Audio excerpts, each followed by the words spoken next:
Let's get ready with me for shopping. I love shopping guys. इसमें थोड़ा shine shine सा कुछ है और ये बहुत ज़्यादा कोजी वार्म और अच्छा लगता है मेरे को। और इसके नीचे I am gonna wear black blue jean. मैंने अंदर से ये ब्लैक शर्ट डाला है ताकि ये थोड़ा कॉलर कॉलर थोड़ा क्यूट क्यूट सा लगे। और मेरा ब्लू जीन्स गाइस, बस एक बार जीवन में पतला हाथ एक्सपीरियंस करना चाहते हैं क्योंकि मेरा डोला शोला बहुत मोटा है। आई अप्लाइड ब्लश बिकॉज मेरे को बहुत अच्छे लगते हैं।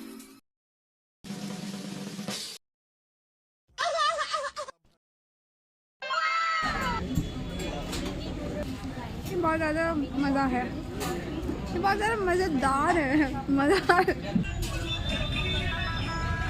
का सुनने का गाना